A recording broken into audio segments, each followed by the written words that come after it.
Bonjour Rav Twitou, notre invité aujourd'hui, responsable et Rav dans plusieurs synagogues et kollels. Vous enseignez la Torah depuis plus de 20 ans, donnez des cours dans le monde entier, spécialisé dans le Shalom Bayit et la psychologie, conseiller municipal à la mairie d'Ashdod avec le parti chasse. Vous allez aujourd'hui répondre à plusieurs questions assez complexes des fidèles de Torah Box sur le thème de la Teshuvah. C'est parti, première question Rav. Shalom. Michael de l'Hérault. J'ai 33 ans et j'ai fait tchouva il y a quelques mois. J'écoute des cours à la synagogue et j'entends des trucs incroyables. Excusez-moi des termes, mais comme ça la question nous est venue.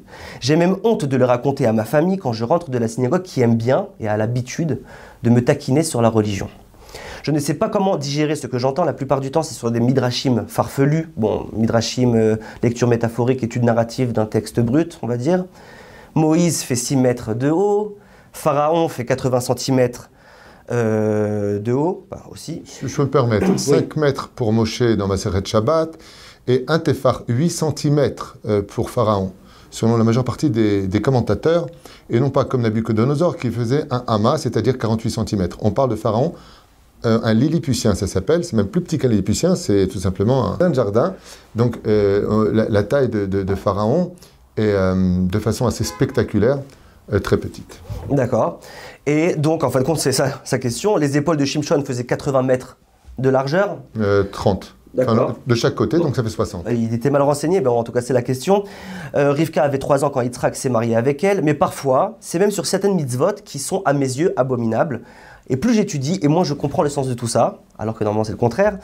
Et comme par exemple le pauvre bouc qu'on jette d'une falaise, qu'on appelle le bouc émissaire, ou les pauvres bêtes qu'on donne en sacrifice à Dieu, ou même les 4 différentes morts affreuses imposées par la Torah. Aidez-moi à comprendre tout cela. Donc Rav, je pense qu'on peut diviser la question en plusieurs parties. C'est ça le problème, c'est que c'est une question qui en réalité, pour chacune, demande une réponse différente. Ça veut dire que quand on parle par exemple de ces 4 façons de mourir, correspondent à une réponse qui ne correspond pas aux autres. Donc c'est un peu compliqué d'essayer d'être rapide sur ce qui a été dit ici. Sur la globalité, je répondrai qu'il y a une grande marloquette dans cette idéologie de ce... Vous voulez qu'on les divise les questions? Vous pouvez le faire, mais juste pour répondre de façon globale. Il y a une très grosse marloquette entre Rashi et le Rambam, justement sur la question de ce jeune homme qui a de quoi s'étonner, puisque le Rambam est d'accord avec lui. Alors, ce n'est pas un étonnement de dire « j'ai honte d'en parler à la maison », parce que ça fait un peu Walt Disney quand on débalatère des choses qui sont complètement ahurissantes. Et Rashi, lui, dit exactement le contraire. La Torah se divise en 4 mondes que tout le monde connaît, qu'on appelle le Pshat, le Remez, le Drash et le Sod. Donc il y a plusieurs degrés de compréhension. Et pourquoi on a besoin de ces degrés de compréhension? Parce que la Torah est éternelle. Si la Torah était comme c'est prescrit dans les évangiles ou dans d'autres religions, où les sourates sont prescrites, fermées, comme on peut constater dans les monastères, il n'y a pas de marloquette.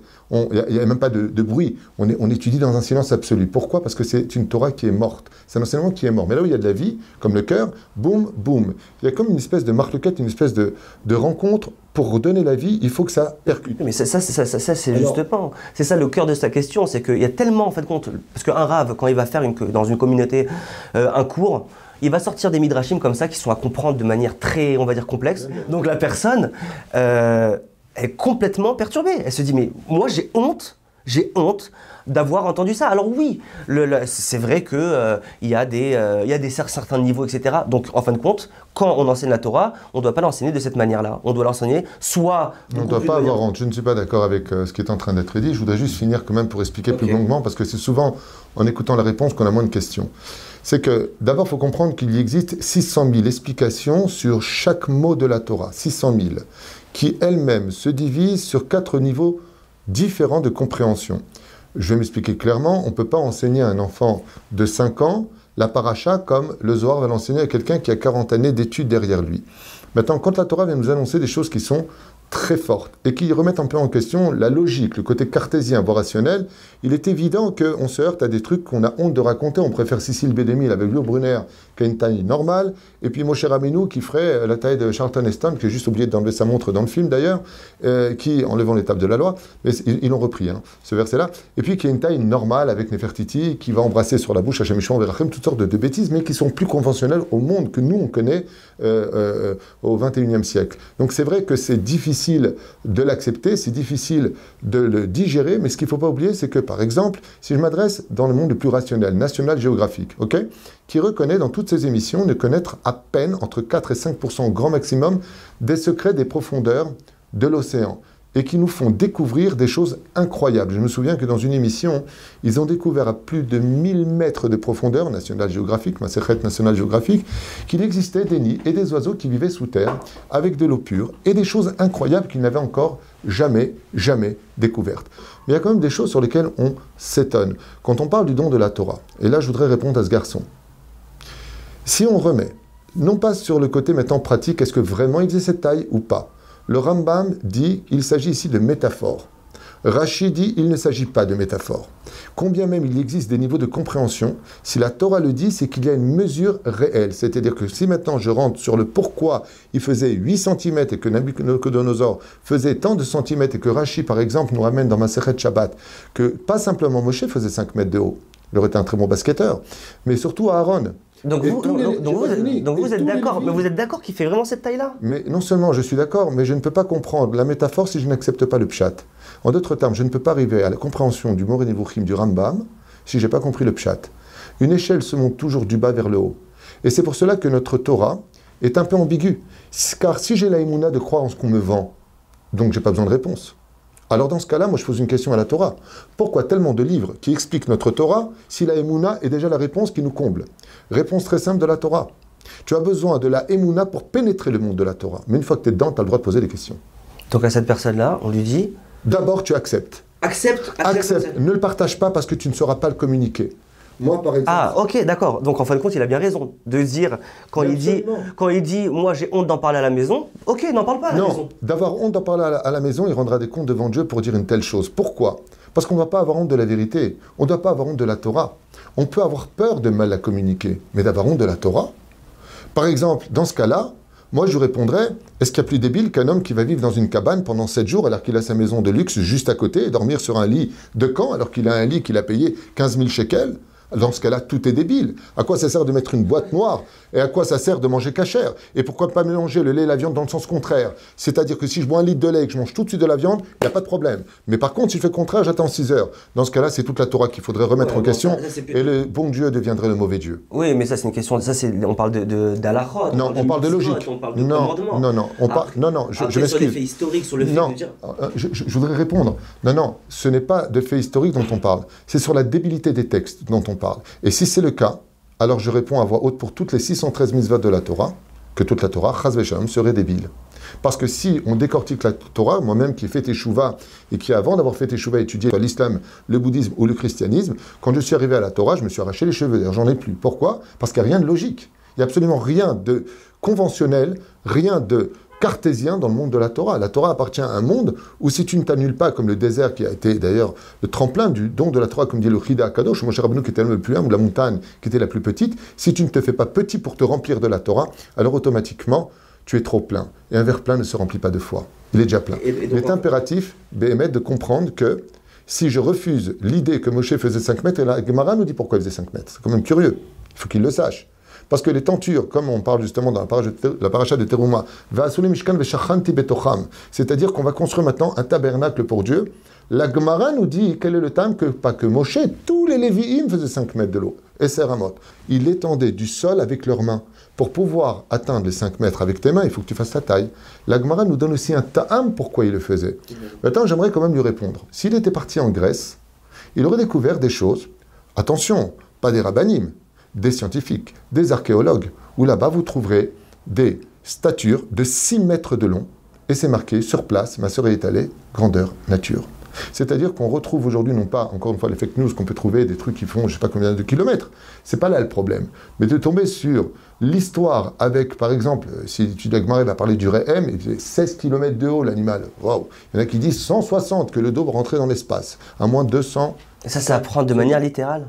Ben écoute, ce qui est marqué dans le Tanar, bête, quand David Amelech, Shmuel Aleph, autant pour moi, là-bas c'est marqué que David Amelech a été éjecté dans le ciel pour éjecter quelqu'un dans les hauteurs du ciel d'un animal qui s'est simplement levé, c'est qu'il a un dos qui est quand même bien plus haut que le brontosaure, dinosaure ou archéosaure. C'est-à-dire qu'on rentre dans une espèce de considération à l'époque du roi David, il y a juste 2800 ans en arrière, on n'est pas dans la préhistoire. La préhistoire, c'est ce qui précède Noach. Dans le concret par rapport aux scientifiques aujourd'hui. Mais la reine, quand on est en train d'étudier ça, alors qu'est-ce qui fait de la mer Rouge? 12 ponts qui s'ouvrent, la mer Rouge, avec 1800 mètres de profondeur, et on passerait à l'intérieur, et chaque tribu à l'intérieur, dans ce cas-là, c'est toute la Torah qu'il faudrait remettre en question. Le pain qui vient du ciel, l'eau qui vient d'un rocher, alors que ça vient du ciel, et puis d'un coup une nuée de gloire le jour, les flèches qui ne passent pas. Dans ce cas-là, c'est tout qu'il faut rayer. Et ok, donc vous n'êtes pas d'accord sur le fait qu'il puisse y avoir des midrashim qui sont métaphoriques et des midrashim qui sont au sens réel. Vous suivez le Rashi en fin de compte? Non, c'est une excellente question et tu l'as vraiment merveilleusement bien posée. Pour pouvoir conquérir la Torah, pour pouvoir pénétrer la Torah, il faut faire ce qu'on appelle un établi comme ça avec le matkon. D'abord tout mettre sur la table. Tu mets tout sur la table. Pourquoi? Parce que quand tu vois, par exemple, on va prendre le Rakanti. Ok, commentateur. Lui, il dit que c'est Adam qui a mangé le fruit qu'il a donné à Ève. Il contredit la Torah, c'est marqué noir sur blanc dans le texte de la Torah. Tu regardes tous les commentateurs, ils te diront tous que Ève a pris le fruit qu'elle a donné à Adam. Vient le Rakanti, il te dit exactement le contraire. D'accord? Ou le Sforno, plus exactement, tant pour moi. Le Sforno. Alors tu dis, attends, temps mort, je comprends pas, il contredit la Torah, puis tous les autres disent le contraire. Comment ça se passe quand Hillel, il dit que c'est Tahor et que Shammai, il dit c'est pas Tahor? Qu'est-ce qui se passe quand Rabbi Eliezer contredit Rabbi Yehoshua dans la Gemara à propos du four? Qu'est-ce qui se passe quand il y en a un qui dit blanc, l'autre qui dit noir en deux mots? Ce qu'il faut comprendre, c'est que toute la Torah est véridique. Par exemple, si je m'adresse à Hillel et Shammai, Hillel, ce qu'il dit, c'est vrai. Et ce qu'il dit donc Shammai, c'est faux? Non. C'est que Shammai dit une vérité qui n'est pas pour son temps. Elle appartiendra à l'époque messianique. On passera selon les lois de Shammai. Hillel dit une vérité qui correspond à notre temps. Halakha qui est Hillel. Quand on vient et qu'on écoute des commentateurs de notre Torah qui disent exactement l'opposé, maintenant laisse tomber, je crois tout le monde, mais qui a raison. Ouais, mais là on ne parle plus d'effets historiques. La réponse, si. C'est que d'abord, si tu veux conquérir la Torah, qu'est-ce qui se passe sur un Sefer Torah? Tout est parfait. Juste la dernière lettre du Sefer Torah, elle est pas soule. Qu'est-ce qui est tout le Sefer Torah? Pas soule. Il n'est pas soule. C'est-à-dire que si une seule lettre, même à la fin du Sefer Torah, laissez la fin, c'est le dernier mot, le lamed qui clôture le Sefer Torah, il manque le spitz du haut. La lettre devient pas soule. C'est tout le Sefer Torah qui est pas soule. Quel enseignement on en retire pour nous aujourd'hui? Est-ce un problème technique ilchatique ou est-ce un problème qui englobe une généralité? La Torah est universelle et éternelle. Elle vient nous dire, c'est exactement pareil. Si tu es possède, comme le dit d'ailleurs la Gemara dans Sanhedrin 90 Amoud Aleph, que celui qui possède la filo otachat, une seule lettre de la Torah, il craque kofer. Mazé kofer, tu es en train de recouvrir toute la vérité. Quand on écoute des choses, il faut accepter, comprendre. Pourquoi? Parce que ce que tu vas écouter te dépasse. L'ensemble du peuple d'Israël peut comprendre la Torah. À l'échelle individuelle, on n'est qu'un trop petit Kéli pour recevoir la Torah. C'est pour ça que Moshe n'a pu que retransmettre la Torah et pas la donner. Parce qu'il faut être capable de la recevoir. Pour la recevoir, qu'est-ce qu'il faut faire? Il faut d'abord employer une technique. Une technique sans laquelle tes mochis ne pourront jamais s'ouvrir. Ton cerveau ne pourra jamais comprendre la globalité de la Torah. Parce que pour comprendre ça, il faut que tu aies compris aussi ça qui correspond à ça. Ce qui fait que quand tu arrives à un très haut niveau d'études, tu en viens même à sourire entre Rashi et Rambam, sur ces deux idéologies de comprendre la Torah, et tu vois qu'il n'y a aucune marloquette. En réalité, ils sont complètement d'accord, d'ailleurs, comme toutes les marloquotes que nous avons dans le Talmud. Donc, en gros, avant étudier avant toute la Torah, pour pouvoir enseigner toi-même la Torah, parce que c'est très compliqué à expliquer. Pas tout, mais ce que tu as bien compris, ce que tu es capable d'enseigner, comme par exemple dans cette génération, je dis souvent aux rabbinim que nous formons au Kollel, que si ta Torah n'est pas empreinte de pédagogie, ne l'enseigne pas. Parce que la Torah... Exactement, parce que les rabbinim, moi... même à titre personnel, on entend des choses parfois, on se dit mais d'où il sort ça? Qu'est-ce qu'il raconte? Mais on a le droit de poser la question, si Moshe faisait 5 mètres, comment il a eu des relations avec Séphora? C'est une question qui m'a été posée. Alors la réponse est simple, j'ai trouvé la réponse. On dit que Séphora avait la même taille. Où est-ce que c'est marqué? C'est marqué dans les études ésotériques que Séphora... Ah, mais ça peut ces choses-là, elles peuvent choquer les gens. On peut dire, c'est du grand n'importe quoi. Et tout ça, c'est grand n'importe quoi. C'est quoi cette Torah qui est 5 mètres, l'autre il fait 80 cm, l'autre il faisait ça, l'autre il s'est marié avec Rivka quand elle avait 3 ans. Vous avez raison. C'est pour ça qu'il Ça faut. rend fou. C'est pour ça que je dirais que ce garçon qui prenne un marteau et qu'il aille détruire le musée de la découverte en France, qui présente des monstres préhistoriques dont on n'a absolument aucune preuve, avec un fémur qui a été pris, donc dessiné. Je voudrais juste expliquer quand même sur le domaine scientifique comment ça se passe, qu'on appelle les hypothèses. On n'a absolument aucune preuve physique de ce qui s'est passé entre l'homme de Néandertal, l'homme de Cro-Magnon et ce que l'on connaît aujourd'hui, l'humain tel qu'on est en train de vivre. Ce sont des hypothèses qui ont été faites, qui sont apprises d'ailleurs dans toutes les universités et dans toutes les écoles. On vient même nous apprendre que l'homme venait du singe et maintenant l'homme vient de Bob l'éponge. C'est-à-dire on viendrait d'une éponge marine. C'est quand même fou que l'on puisse se contredire pendant 3 siècles sur les thèses de Darwin où l'homme viendrait du singe. Moi je vois pas en quoi ce serait plus facile de croire qu'un homme viendrait du singe que de savoir qu'un mec qui faisait 8 cm de haut. Ou je vois pas ce qui aurait de plus dramatique de voir un mec qui fait 5 mètres de haut face à un archéosaure ou un brontosaure qui ferait plus de 16 mètres de haut. C'est tout à apprendre à la lettre de manière littérale, comme vous dites. Pas forcément. Comment on peut expliquer, par exemple, certains passages de la Torah où il écrit Dieu dit lui-même à Abraham, et après il le répète à Moïse pendant le passage du veau d'or, il dit « Je multiplierai ta race comme les étoiles du ciel ». Si on prend ça de manière littérale, comme on l'entend actuellement, là il y a un vrai problème avec la réalité. Les Juifs n'ont jamais été aussi nombreux que les étoiles du ciel. Alors, c'est une très bonne question que le Hari relève. Toutes les promesses qui sont faites dans la Torah, on n'en a pas vu une seule fois les fruits. C'est-à-dire que quand tu regardes, Dieu te donnera toutes les richesses du monde en haut, ainsi que toutes les richesses du monde en bas. Où est-ce qu'on a vu ça? Réponse, on n'intervient pas dans un film qui est en plein déroulement tant qu'on n'est pas arrivé à la fin. D'accord. La Torah a fait allusion, je voudrais juste répondre à 2 choses. Parce qu'on n'oublie pas qu'il y a le pshat, et il y a le sod. On va dire qu'au niveau du drash, toutes les promesses faites ici viennent confirmer à Moshe qui reçoit la façon officielle la Torah, contrairement à Abraham qui l'a reçue de façon officieuse, la Torah n'était pas encore officielle à cette époque, que la continuité de la promesse, maintenant que nous sommes venus jurer Naaseh Benishma, continuera par le biais de la Torah de Moshe et non plus pour la Torah de Abraham qui était officieuse. C'est pour ça qu'on ne dit pas Torah Tzibalanou Abraham, Moracha Kilat Yaakov, père de la nation juive, mais Torah Tzibalanou Moshe Moracha. Donc il y a ce qu'on appelle la station. Maintenant, je voudrais juste finir par rapport à un état de fait qui m'a été dit par un non-juif. Et je voudrais répondre à cette question des étoiles du ciel. Qu'est-ce que c'est une étoile du ciel? Une étoile, elle est là toute la journée, et elle est là toute la nuit. Seulement on la voit quand? Que dans la nuit. C'est la nuit qu'apparaît cette étoile. On a posé la question aux États-Unis, d'après vous, dans la rue, vous retrouverez ça sur les réseaux sociaux, combien d'après vous, monsieur, y a-t-il de juifs aux États-Unis? La réponse a été immédiate, 60 millions. On a posé la question en France, combien d'après vous y a-t-il de juifs dans le monde? Tu vas être choqué de la réponse, 600 millions ou 650 millions minimum. Quand même vachement curieux. On a posé la question à un Chinois, d'après vous, combien y a-t-il de juifs? Et un premier, il a dit, c'est qui? C'est quoi? Le deuxième a répondu, oh là là, les juifs, ils sont partout dans le monde entier.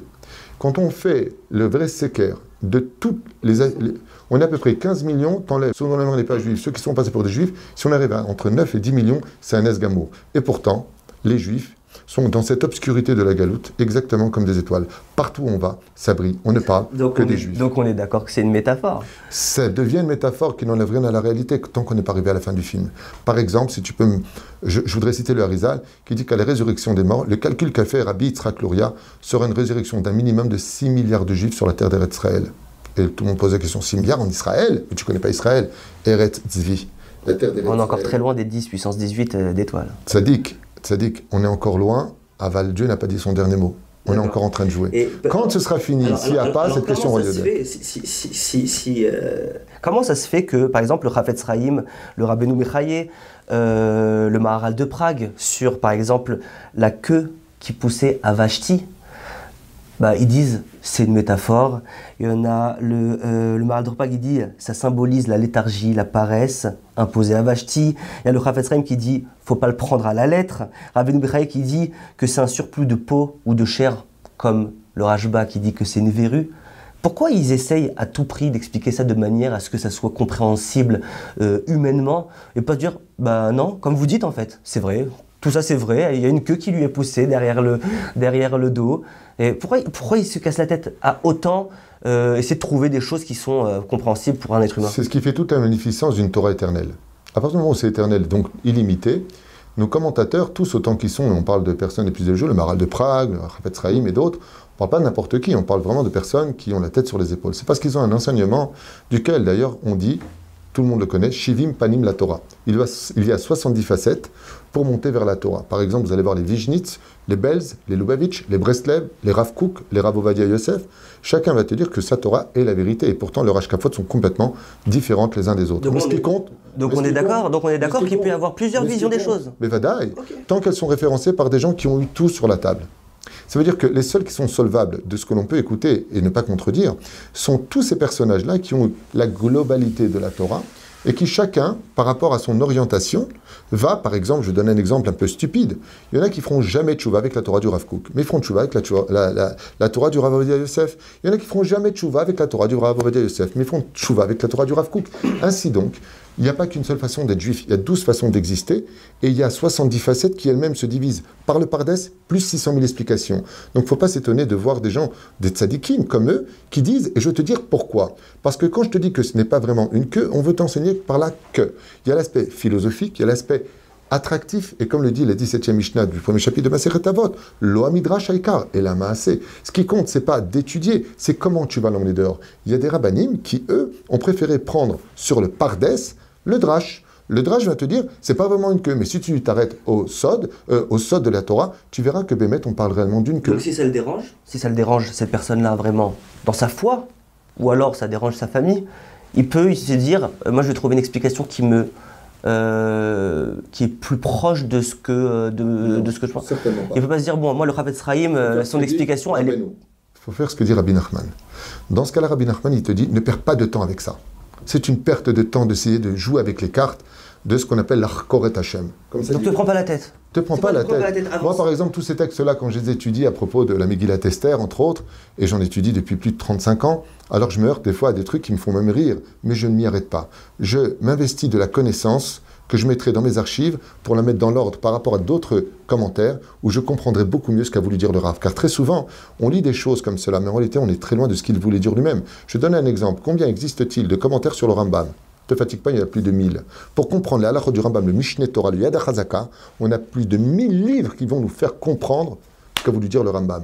Mais si c'était si clair, et pourtant le Rambam est clair, il a voulu justement, sans référence, est très cartésien. Et pourtant, il existe plus de 1000 livres qui vont expliquer le Rambam. Et il n'y en a pas un qui est d'accord avec l'autre. Ainsi donc, vous comprenez que dans ce cas-là, il y a deux choses à dire. Ou les rabbins, ils ne savent pas ce qu'ils disent, on n'arrive pas à les comprendre, on peut les farer total. C'est souvent le problème. Mais ça vient des gens qui sont ignorants dans l'étude de la Torah, malheureusement pour eux. C'est-à-dire que comme la faiblesse vient d'eux et qu'ils ne comprennent pas, ils condamnent. Mais s'ils s'étaient donné le temps de comprendre, comme l'a fait le Rav Shach, le Rav Ovadia Yosef, le Rabbi Lubavitch, le Rav Kook, tous ces géants de la Torah, ils seraient émerveillés de par les enseignements et qu'ils comprendraient que ça ressemble à un collier, qui en réalité, une perle seule n'avait pas toute sa valeur s'il n'y avait pas les autres perles. L'ensemble des connaissances exige une chose, annule-toi, reçois, mets tout sur la table et tu comprendras. Je suis venu juste avec une chose très importante pour répondre à ce jeune homme qui est dans ses droits dans cette question, c'est que si je te donne un dossier de 600 000 lettres et que je te donne une lettre du dossier, je ferme le dossier, est-ce que tu peux comprendre ? Rien du tout. Quand est-ce que tu auras vraiment une connaissance parfaite et des réponses à me donner ? Quand tu auras vu d'ensemble.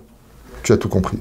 Si tu t'arrêtes à Pharaon qui était petit, la mer qui s'est ouverte, donc en fin de compte, il ne faut pas qu'il s'arrête à ça, il faut qu'il continue. Rabbi Nachman a tellement eu peur de ce genre de rencontre qu'il a condamné carrément des livres comme Mikrot Gdolot, qui viennent l'Arkor avec Ibn Ezra sur qu'est-ce qu'elle a voulu dire exactement Hachem et Termidai. Il faut savoir que Rabbi Nachman, il a eu peur de ça et il dit qu'il faut retourner à l'esprit Pachout. Ça ne veut pas dire devenir Damar et Tzalevaï qu'on arrive à un centième de millimètre de la sagesse et de l'intelligence de Rabbi Nachman dans son étude. Vraiment, je souhaite à tout le monde, et moi le premier, chez Iskel, Avin, 1% de sa Torah. Mais il a compris une chose qui nous a laissé en héritage. Ne te prends pas trop la tête. T'as enregistré, archive, tu verras avec le temps. Moi-même, j'ai vécu cette expérience quand j'ai fait Teshuvah. Je suis rentré en yeshiva m'enfermer, je ne comprenais rien, je ne comprenais pas pourquoi ils n'étaient pas du tout d'accord, je prenais des choses mais complètement ahuries. Heureusement qu'il y avait les films qui me permettaient d'y croire. Mais cette Torah-là, de voir les choses simples, etc., ça ne convient pas à tout le monde. Il y a des gens intellectuels. C'est encore autre chose que tu dis. Non. Cette génération n'est pas comme la génération précédente. Dans cette génération, je le dis à voix haute. Et je veux dire quelque chose de très important. Une fois, j'étais à un retour de séminaire de Los Angeles et j'ai Arachim qui sont venus me voir. Donc, Arachim, c'est un mouvement de Kirouv, d'accord, qui ramène les gens vers la Torah. Et un des responsables d'Arachim vient me voir dans l'avion, il me demande si je suis le Rav Tuitou. Je lui dis, pour vous servir, cela me rend tout cuit. Et il me dit, est-ce que vous seriez intéressé de travailler avec nous ? Je lui dis, non, je travaille déjà pour un patron, il s'appelle Dieu. j'ai mes séminaires, j'ai déjà assez sur la tête, j'écris aussi des livres. Ennisman. Et il me dit, qu'est-ce qui vous donne autant de succès? Vous étiez à Los Angeles, il y avait salles pleines, on a entendu parler que de vous, nous on a essayé d'organiser, pas fait tacharout, pas compétitif, mais Makara.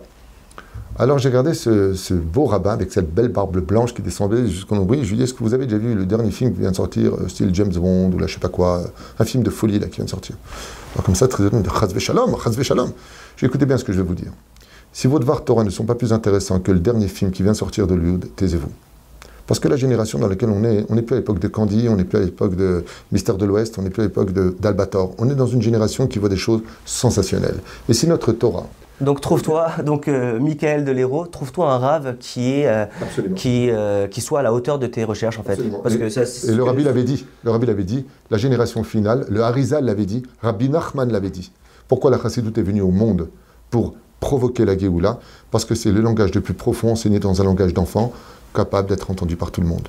Aujourd'hui, il faut donner des réponses profondes, et moi, si par exemple j'enseignais que Pharaon faisait 8 cm, je me ferais un plaisir d'expliquer pourquoi. Très bien. Maintenant, dans sa question, on va essayer de faire vite pour passer aux autres questions, mais dans sa question, on parle clairement de la souffrance animale. Quand il parle du bouc émissaire, des sacrifices, on dit qu'il y avait du sang jusqu'aux chevilles qui est dans cet édifice. Pourquoi la Torah est aussi violente? Pourquoi aussi barbare? Alors d'abord et avant tout, il faut comprendre comment ça se passe. Ce monsieur mange des steaks? Est-ce qu'il mange du poisson? Ouais, ça a des fins. Quand on jette le bouc sur une falaise et que personne ne va la manger, elle s'éclate en 1000 morceaux, on ne s'attend pas à la manger. Si on la mange, dans la rigueur, c'est, on va dire, le cycle de la vie. Mais là, c'est la violence. Dans Maseret Yoma, quand on nous parle du bouc émissaire, et qu'on nous parle du bouc Lachem, il faut comprendre d'abord de quoi est-ce que l'on parle. Le mot bouc en araméen se dit shed. C'est-à-dire que la traduction d'ailleurs la Gemara nous dit ainsi que la halacha, Lotov chez Adam Yegadel, Achon Aizim Bevetam, qui est en traduction, c'est le bouc, la chèvre que nous avons et que nous balançons dans la falaise, que le Kohen Gadol donc emmenait de station en station par une personne qui était pure pour faire la capara du peuple d'Israël. Bien, la réponse est simple. Pour comprendre cela, il faut rentrer dans le monde ésotérique. Car, encore une fois, si tu appelles Brigitte Bardot, SOS Société, nous sommes là pour vous aider pour animaux mal battus, il faut savoir que la Torah nous a interdit formellement de faire du mal à un animal. D'accord ? Je voudrais juste vous donner un petit exemple dans Masechet Roulin. Masechet Roulin, qui parle de la shrita, nous enseigne que si l'animal a vu le couteau pour la shrita, il n'a plus le droit de faire la shrita. L'animal n'est pas saoul, parce qu'il va avoir un moment de peur. Alors pourquoi dans ce cas-là? On peut passer d'un extrême à un autre extrême. Exactement. Donc on passe du côté de faire souffrir un animal.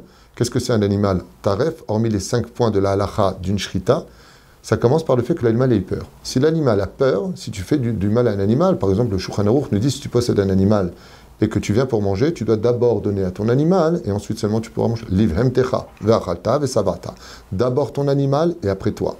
C'est quand même curieux de faire passer au niveau des hiérarchies l'animal qui est en dessous de l'homme à l'échelle d'humain. Et juste après, il y a écrit vous me ferez des sacrifices, vous me ferez tout ça. Alors, pour comprendre ça, je vais te demander 2 minutes de silence pour pouvoir comprendre cette question si périlleuse et importante dont le Ben Ishraï fait un exposé assez long d'ailleurs dans plusieurs de ses livres. Pourquoi, Bémet, d'un côté, on nous parle de ceci, on nous parle de cela? Tout à l'heure, tu parlais d'Arba Mitot Beddin, les 4 mises à mort, la strangulation, qui n'ont rien de cruel, mais absolument rien de cruel pour celui qui sait de quoi est-ce qu'on parle. S'il s'imagine les films avec les pierres et les machins, il se trompe. C'est pas du tout ça, et c'est pas du tout comme ça que ça se passait. Mamash, pas du tout. Il y a une cérémonie qui était très précise. Il faut savoir que dans Masechet Makot, Rabbi Akiva a dit une chose très bizarre. Si un tribunal rabbinique condamné une fois tous les 70 ans une personne par une de ces 4 morts, c'est qu'il n'aurait pas fait son travail. Donc, encore une fois, nous avons toujours une espèce de... Comment il s'appelle ce jeune homme? Michael, donc là c'est Rabbi Akiva, qui pense comme lui, en disant, mais c'est qu'ils n'ont pas assez trouvé de ce route. La Torah ne voit pas ça comme étant une arzariout, elle voit ça comme étant un médicament. Je voudrais m'expliquer. J'ai été hospitalisé à cause du Covid-19. Et après m'être remis, je me suis un peu baladé, et j'ai vu des gens qui étaient entubés, des gens qui avaient plus de 13 tuyaux pour les faire vivre, et qui étaient dans un état pitoyable. Ça s'appelle un hôpital. Comme disait Rabbi Lubavitch, je ne dis pas Bet Rolim, et Bet Refoua. Bet Rolim, c'est la maison du malade. Il faut dire la maison de la guérison. Quand on voit une opération, vous avez remarqué qu'il y a marqué interdit au public, pour plusieurs raisons. La première, c'est qu'il y a une question d'hygiène, deuxièmement, de professionnalisme, et troisièmement, il faut que la chambre soit totalement stérilisée. Mais une des raisons qui est donnée pour lesquelles plusieurs médecins m'ont dit on ne peut pas faire entrer les gens, c'est parce qu'ils pourraient frapper les médecins en disant mais vous êtes fous, vous êtes en train de scier un os, je suis en train de le guérir. Quand tu fais une transplantation, vous avez déjà vu une opération? Vous avez déjà vu comment ça se passe dans un endroit où on guérit quelqu'un? On coupe, il y a du sang, c'est horrible, c'est pas sûr, on entend le cœur qui bat, on tremble, on est mal, on voit la tension artérielle qui descend, le pouls qui s'emballe, on est dans une situation de panique et on a envie de dire mais les médecins sont des gens cruels. Et pourtant, qu'est-ce qu'on leur dit? Todaraba. Un des points que j'ai souvent cité, c'est le dentiste. J'ai jamais vu une telle débilité. Tu vas chez quelqu'un, tu prends rendez-vous, le mec il t'éclate, il te fait bzzz pendant 3 heures, t'as là le truc, tu sens plus rien, t'es comme un malade, ouais, tu le payes content, avec le sourire, et tu reprends rendez-vous.